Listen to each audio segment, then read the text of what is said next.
નમસ્કાર. ચાલો આજે આપણે કવિતાના એ જાદુને સમજીએ જે તેને આટલી સંગીતમય અને યાદગાર બનાવે છે. શબ્દોની પાછળ એક આખું વિજ્ઞાન છુપાયેલું છે. ચાલો એને શોધી કાઢીએ. ક્યારે એવું વિચાર્યું છે કે કોઈ ગઝલ કે કવિતા સાંભળીએ તો એ આપણા મનમાં કેમ ગુંજા કરે છે? એવું તો શું હોય છે એ શબ્દોમાં જે આપણને એક તાલમાં બાંધી દે છે? આ બધું સંગીત, આ બધો લય આવે છે ક્યાંથી? તો એનો જવાબ છે છંદ. છંદ એટલે કવિતાનો નકશો, એનું આર્કિટેક્ચર. જેમ એક શિલ્પકાર પથ્થરને યોગ્ય આકાર આપીને મૂર્તિ બનાવે, બસ એ જ રીતે કવિ શબ્દોને છંદના માળખામાં ગોઠવીને એક લયબદ્ધ કલાકૃતિ બનાવે છે. તો સવાલ એ થાય કે આ કાવ્યાત્મક ઇમારત બને છે કઈ ઈંટોથી? આ ઈંટો એટલે અક્ષરો, પણ કોઈ સામાન્ય અક્ષરો નહીં. છંદના વિજ્ઞાનમાં અક્ષરોને બે ખાસ પ્રકારમાં વહેંચવામાં આવે છે. અહીં બે પ્રકારની ઈંટો છે.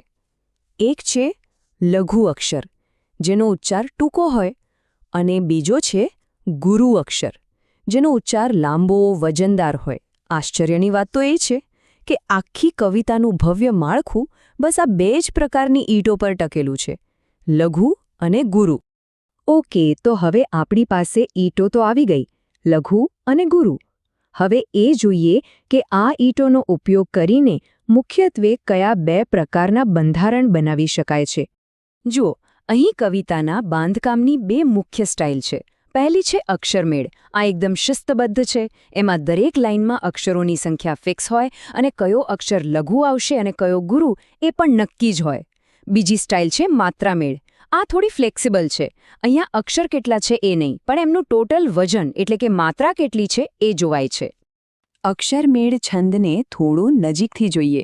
આ બહુ રસપ્રદ છે. જુઓ, શિખરિણી, મંદાક્રાંતા અને પૃથ્વી, આ ત્રણેયમાં બરાબર 17 અક્ષર હોય. છતાં ત્રણેયનો રાગ, ત્રણેયની અસર સાવ અલગ છે. કેમ? કારણ કે અંદર લઘુ ગુરુની ગોઠવણ અલગ છે. એ જ રીતે શાર્દુલ વિક્રી ડીટમાં 19 અને સ્ત્રગધરામાં 21 અક્ષરો હોય છે. અહીં એક અક્ષર પણ આમથી આમ ન ચાલે. અને હવે વાત કરીએ માત્રામેળ છંદની. અહીં આખી ગેમ જ અલગ છે. અહીં અક્ષરો નહીં, માત્રા ગણાય છે. જેમ કે ચોપાઈમાં 15 માત્રા થવી જોઈએ, ભલે પછી અક્ષર ઓછા વધતા હોય. દોહરામાં 24 માત્રા. અને નરસિંહ મહેતાના જે પ્રભાતિયા આપણે સાંભળીએ છીએ એ ઝૂળના છંદમાં છે. એમાં 37 માત્રાનો હિસાબ હોય છે. અહીં લય મહત્વનો છે, અક્ષરોની સંખ્યા નહીં. પણ પાછા અક્ષરમેળ પર આવીએ. આ બધા લઘુ ગુરુના જટિલ બંધારણ યાદ કઈ રીતે રાખવા? એને ઓળખવા કઈ રીતે? વેલ, એના માટે એક ગુપ્ત ચાવી છે, એક માસ્ટર કી, જે આખા કોયડાને એકદમ સરળ બનાવી દે છે.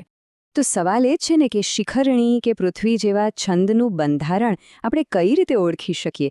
એને સરળ બનાવવાનો કોઈ રસ્તો ખરો? હા, બિલકુલ છે. અને એ રસ્તો છે આ માસ્ટર ફોર્મ્યુલા, ય મતા રાજભાન સલગા. બસ આ 10 અક્ષર યાદ રાખી લો અને સમજો કે અક્ષરમેળ છંદનું રહસ્ય તમારી મુઠ્ઠીમાં. આ એક સૂત્ર જ આખા છંદશાસ્ત્રનો પાયો છે. હવે આ કામ કેવી રીતે કરે છે એ જુઓ. બહુ જ સિમ્પલ છે. સૂત્રના કોઈપણ અક્ષરથી શરૂ કરો અને 3 અક્ષરોના ગ્રુપ બનાવો.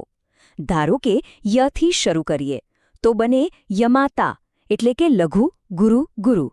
આને કહેવાય યગણ. એ જ રીતે મથી શરૂ કરો તો બને માતારા, એટલે કે ગુરુ, ગુરુ, ગુરુ. આને મગણ કહેવાય. બસ આ રીતે કુલ 8 ગણ બને છે અને એ જ કોઈ પણ અક્ષરમેળ છંદનું બંધારણ નક્કી કરે છે. ચાલો, લગભગ બધી મુખ્ય વાતો તો આપણે સમજી લીધી. હવે બસ છેલ્લા કેટલાક મહત્વના નિયમો પર એક નજર નાખી લઈએ. આ એવા નિયમો છે જે કવિઓને થોડી છૂટ આપે છે અને છંદને વધુ સુંદર બનાવે છે. આ બે ખાસ નિયમો યાદ રાખવા જેવા છે. પહેલો, જો કોઈ લઘુ અક્ષર પછી જોડાક્ષર આવે અને બોલતી વખતે એના પર ભાર આવે તો આગળનો પહેલો લઘુ અક્ષર પણ ગુરુ ગણાય છે. અને બીજો નિયમ તો સાવ સહેલો છે. કવિતાની લાઇનનો છેલ્લો અક્ષર ભલે લઘુ હોય, એને હંમેશા ગુરુ જ ગણવાનો. બસ.